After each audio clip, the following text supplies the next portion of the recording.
ಭಾರತ ವಿಶ್ವವಂದ್ಯವಾಗಬೇಕಾದ್ರೆ ನಾವು ನಮ್ಮತನವನ್ನ ಬೆಳೆಸಿಕೊಂಡು ಬೆಳೆಯಬೇಕಾಗಿದೆ ಎಂದು ಬಿಜೆಪಿ ರಾಷ್ಟ್ರೀಯ ಸಂಘಟನಾ ಪ್ರಧಾನ ಕಾರ್ಯದರ್ಶಿ ಬಿಎಲ್ ಸಂತೋಷ್ ನುಡಿದರು. ಅವರು ಮಂಗಳೂರಿನಲ್ಲಿ 2 ದಿನಗಳ ಕಾಲ ನಡೆದಂತಹ ಬಿಜೆಪಿ ಕರ್ನಾಟಕ ರಾಜ್ಯ ಪ್ರಕೋಷ್ಠಗಳ ಚಿಂತನ ವರ್ಗ ಕಾರ್ಯಕ್ರಮದಲ್ಲಿ ಪ್ರಧಾನ ಭಾಷಣ ಮಾಡಿದರು. ಈ ದೇಶದ ಬಹುತೇಕ ಯೋಚನೆ ಈ ಹಿಂದೆ ಆಡಳಿತ ಮಾಡಿದವರು ವಿರೋಧಿಯಾಗಿದ್ದರು. ಆಡಳಿತ ವ್ಯವಸ್ಥೆಯಲ್ಲಿ ನಾವು ಪರಿವರ್ತನೆ ತರಬೇಕಾಗಿದೆ. ಆದರೆ ನಮ್ಮತನವನ್ನು ತೋರಿಸಿಕೊಂಡು ಉದ್ಯೋಗ ಅವಕಾಶಗಳನ್ನು ಸೃಷ್ಟಿಸಿಕೊಂಡು ಜಗತ್ತಿನಲ್ಲಿ ನಮಗೆ ಬೇಕಾದ ಸ್ಥಾನಮಾನವನ್ನು ತೋರಿಸುತ್ತಾ ನಾವು ಬೆಳೆಯಬೇಕಾಗಿದೆ ಎಂದರು. ನಾವಿಂದು ಅದನ್ನು ಪರಿವರ್ತನೆ ಮಾಡಬೇಕಾಗಿದೆ. ಆದರೆ ಅದು ಸರಿಯಾದ ದಿಕ್ಕಿನಲ್ಲಿ ಹೋಗಬೇಕಾಗಿದೆ. ಕೇವಲ ದುಡ್ಡಿಗೆ ಮಾತ್ರ ಪ್ರಾಧಾನ್ಯತೆ ಅಲ್ಲ, ಮಾನವೀಯ ಮೌಲ್ಯಗಳಿಗೆ, ಅವರ ಕೆಲಸ ಕಾರ್ಯಗಳಿಗೆ ಪ್ರಾಧಾನ್ಯತೆಯನ್ನು ನೀಡಬೇಕಾಗಿದೆ. ಈ ಹಿಂದೆ ಆಡಳಿತ ನಡೆಸಿದವರು ಪುರ್ಸೋತಿನಲ್ಲಿ ಆಡಳಿತ ಮಾಡಿದ್ದರಿಂದಲೇ ದೇಶ ಅಧಪತನಕ್ಕೆ ಹೋಯಿತು ಎಂದು ಬಿಎಲ್ ಸಂತೋಷ್ ವಿಶ್ಲೇಷಣೆಯನ್ನ ಮಾಡಿದರು. ವೇದಿಕೆಯಲ್ಲಿ ಸಂಸದ ಬಿಜೆಪಿ ರಾಜ್ಯಾಧ್ಯಕ್ಷ ನಳಿನ್ ಕುಮಾರ್ ಕಟೀಲು, ಸಚಿವರಾದ ಅಂಗಾರ, ಕೋಟ ಶ್ರೀನಿವಾಸ ಪೂಜಾರಿ, ಜಿಲ್ಲಾಧ್ಯಕ್ಷ ಸುದರ್ಶನ್ ಮೂಡಬಿದ್ರೆ ಮೊದಲಾದವರು ಇದ್ರು. ನಾವು ಇವತ್ತು ಮುಕ್ತ ಅಂತ ಹೇಳಿದ್ರೆ ಆ ಯೋಜನೆಗಳಿಂದ ಮುಕ್ತವಾಗಿರ್ತಕ್ಕಂಥ ದೇಶ, ಸಮಾಜ, ಆಡಳಿತ ವ್ಯವಸ್ಥೆಯನ್ನು ನಾವು ಮುಕ್ತಾಯ ಮಾಡಬೇಕು. ಏನ್ ತಗೊಂಡು ಬಂದ್ರು ಅಂತ ಕೇಳಿದ್ರೆ, ಈ ದೇಶದಲ್ಲಿ ಒಂದು ಪಶ್ಚಿಮದ ಮಾಡೆಲ್ ಅಂತ ತಗೊಂಡು ಬಂದಿದ್ರು. ನಮ್ಗೆ ಹೊಂದದೇ ಇಲ್ಲ ಅದು.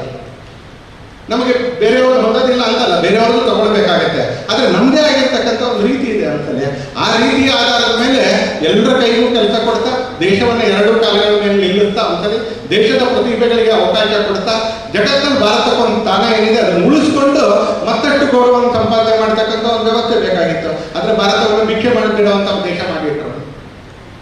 ಭಾರತವನ್ನು ಭಿಕ್ಷೆ ಬೇಡುವಂತ ದೇಶ ಮಾಡಿಟ್ರು. ಹೇಳ್ತಾರೆ, ನಾವು ಆ ಕಾಲೇಜ್ ಶುರು ಮಾಡಿದ್ವಿ, ಜವಾಹರ್ಲಾಲ್ ನೆಹರು ಕಾಲದಲ್ಲಿ ಈ ಇನ್ಸ್ಟಿಟ್ಯೂಟ್ ಶುರು ಆಯಿತು, ಮತ್ತೊಂದು ಇನ್ಸ್ಟಿಟ್ಯೂಟ್. ನಮಗೆ ಕೊರೋನಾ ಕಾಲದಲ್ಲಿ ಮೂಗಿಗೆ ಮತ್ತು ಬಾಯಿಗೆ ಸ್ಯಾಂಪಲ್ ತಗೋತಿದ್ರಲ್ಲ, ಸ್ವಾಬ್ ಅಂತ ಕರೀತಿದ್ರಲ್ಲ, ಆ ಸ್ವಾಬ್ ಮಾಡೋ ಫ್ಯಾಕ್ಟರಿ ನಮ್ಮ ದೇಶದಲ್ಲಿ ಇರಲಿಲ್ಲ. ಪುರ್ಸೋತ್ನಲ್ಲಿ ರಾಜಕಾರಣ ಮಾಡಿದ್ರೆ, ಪುರ್ಸೋತ್ನಲ್ಲಿ ಆಡಳಿತ ಮಾಡಿದ್ರೆ ಹೇಗಿರ್ಬೇಕು ಹಾಗೆ 65 ವರ್ಷ ನಡೆಸಿದ್ರು ಅಂತಾರೆ. ಟೈಮ್ ಸಿಕ್ಕಿದಾಗ ಆಡಳಿತ ಮಾಡೋದು, ಆಡಳಿತ ನಡೆಸಕ್ಕೆ ಟೈಮ್ ಕೊಡೋದು ಬೇರೆ, ಟೈಮ್ ಸಿಕ್ಕಿದಾಗ ಆಡಳಿತ ಮಾಡೋದು ಬೇರೆ. ಟೈಮ್ ಸಿಕ್ಕಿದಾಗ ಆಡಳಿತ ಮಾಡಿ ದೇಶದಲ್ಲಿ ವ್ಯವಸ್ಥೆಯನ್ನು ಹದಗೆಡಿಸಿತ್ತು ಅಂತಂದ್ರೆ, ಆ ಕಾಂಗ್ರೆಸ್ನ ಮಾನಸಿಕತೆಯಿಂದ ದೇಶವನ್ನು ಮುಕ್ತ ಮಾಡಬೇಕು ಅಂತ ಪ್ರಧಾನಮಂತ್ರಿಗಳು ಕಾಂಗ್ರೆಸ್ ಮುಕ್ತ ಭಾರತ ಅಂತ ಹೇಳಿದ್ದಾರೆ. ಕಾಂಗ್ರೆಸ್ ಗವರ್ನ ರಾಜಕೀಯದಿಂದ ಹೊರಗೆ ಹಾಕಬೇಕು ಅಂತಲ್ಲ, ಕಾಂಗ್ರೆಸ್ ಒಂದು ಚಿಂತನೆ ಇರ್ತದೆ, ಒಂದು ಚಿಂತನೆ. ಈ ದೇಶದ ಬಹುತೇಕ ಯೋಜನೆಗಳಿಗೆ ವಿರುದ್ಧವಾಗಿದ್ದಂತ ಒಂದು ಚಿಂತನೆ ಅಲ್ಲ, ಬಹುತೇಕ ಯೋಜನೆಗಳು.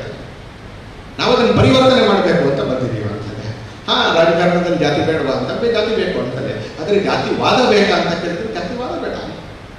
ಚುನಾವಣೆಗಳ ಕಂಟೆಕ್ಟ್ ಮಾಡಬೇಕು, ಚುನಾವಣೆ ಕಂಟೆಕ್ಟ್ ಮಾಡೋದಕ್ಕೆ ಹಣ ಬೇಡವಾ ಅಂದ್ರೆ ಹಣ ಬೇಕು. ಎಲೆಕ್ಷನ್ ಕಮಿಷನ್ ಒಂದು ಲಿಮಿಟ್ ಒಳಗೆ ಎಲೆಕ್ಷನ್ ಆಯ್ತಾ ಅಂತಾನೆ.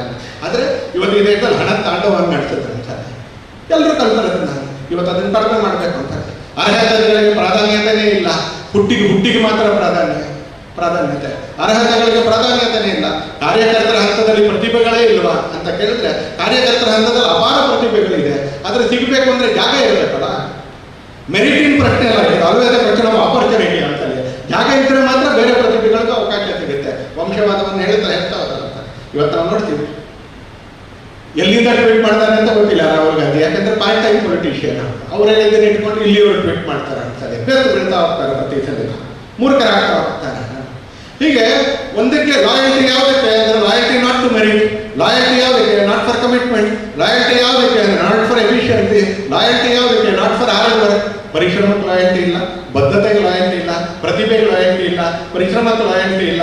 ಲಾಯಲ್ಟಿ ಯಾವುದಕ್ಕೆ ಅಂತ ಕೇಳಿದ್ರೆ ಬರೀ ಹುಟ್ಟಿಗೆ ಮತ್ತು ವಂಶಕ್ಕೆ ಮಾತ್ರ ಲಾಯಲ್ಟಿ ಅನ್ನುವಂತ ಕಾಂಗ್ರೆಸ್ಸಿನ ಮಾನಸಿಕತೆ ಮತ್ತೊಮ್ಮೆ ಈಗ ಅಳವಡಿಸ್ಕೊಂಡ್ರು. ಅದರಿಂದ ದೇಶವನ್ನು ಹೊರಗೆ ತರಬೇಕು ಅಂತ ಕಾಂಗ್ರೆಸ್ ಮುಕ್ತ ಅಂತ ಹೇಳಿದ್ದು. ಇದು ಮಾಡೋದಕ್ಕೋಸ್ಕರ ನಾವೆಲ್ಲರೂ